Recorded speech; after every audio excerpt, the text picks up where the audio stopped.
Hello guys, this is my first video and my channel name is Learn with Aparna and I am going to start the first chapter of the math of class 10th, that is the real number, and the first topic is the fundamental theorem of arithmetic.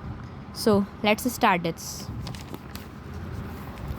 So first of all we learn the definition and understand this definition. Then first theorem is the every composite number can be expressed as the product of primes and this factorization is unique apart from the order in which prime factor occurs. तो इसका मतलब ये हुआ कि जितने भी composite number वो होते हैं जिसके दो से ज़्यादा फैक्टर होते हैं, यानी कि एग्ज़ाम्पल 6 जिसका फैक्टर होगा 1, 2 और 3, तो इसका फैक्टर 2 से अधिक हुआ तो इसलिए कंपोजिट नंबर है. तो जितने भी कंपोजिट नंबर हैं उनको प्राइम के फैक्टर में उसको एक्सप्रेस किया जा सकता है और ये जो फैक्टराइजेशन होगा वो यूनिक होगा, यानी कि मतलब ये जो फैक्टराइजेशन होगा वो और किसी कंपोजिट नंबर के फैक्टराइजेशन से मैच नहीं करेगा, यूनिक होगा. लेकिन जो उसका ऑर्डर है प्राइम फैक्टर का, उसके मतलब ऑर्डर से वो ऑर्डर चेंज हो सकता है. फॉर एग्ज़ाम्पल अगर हम 9 का लेते हैं, अगर हम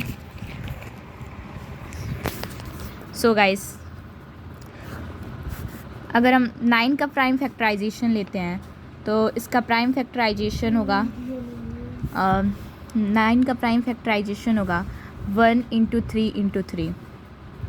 ठीक, तो इसका ये जो फैक्टराइजेशन है वो यूनिक होगा, इसका फैक्टराइजेशन किसी भी फैक्टराइजेशन से मैच नहीं करेगा.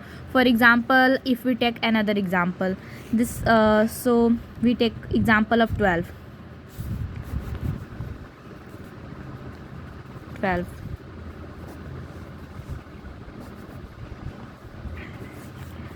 सो 12 का प्राइम फैक्टराइजेशन होगा 2 × 2 × 3 × 1. सो आप देख सकते हैं कि ये जो प्राइम फैक्टराइजेशन है वो मैच नहीं कर रहा है. इसका प्राइम फैक्टराइजेशन 1 × 3 × 3 है और इसका 2 × 2 × 3 × 1 है. लेकिन अगर हम चाहें तो हम इसका ऑर्डर चेंज करके लिख सकते हैं. अगर 9 है तो 9 को हम 3 × 1 भी लिख सकते हैं, और 12 है तो 12 को हम लोग 1 × 2 × 2 × 3 भी लिख सकते हैं. So this is all about the fundamental theorem of arithmetic. So let's us start another topic. So we start next example number 5. First of all we read the question. Consider the number 4n where n is a natural number. Check whether there is any value of n for which 4n ends with the digit 0. तो इसमें कह रहा है कि हम कोई number लें, मतलब 4n, जहाँ पे n जो है कोई भी नेचुरल नंबर हो सकता है. तो हमें ये चेक करना है कि जो ये n की वैल्यू है, ये n वो मतलब n जो है वो डिजिट 0 के साथ एंड करता है या नहीं. तो हम इसे सॉल्व करके देखेंगे कि डिजिट 0 के साथ एंड करता है या फिर नहीं. तो अगर हम ये 4n लेते हैं जहाँ पे n कोई भी नेचुरल नंबर है, ठीक, n जो है वो कोई भी नेचुरल नंबर है,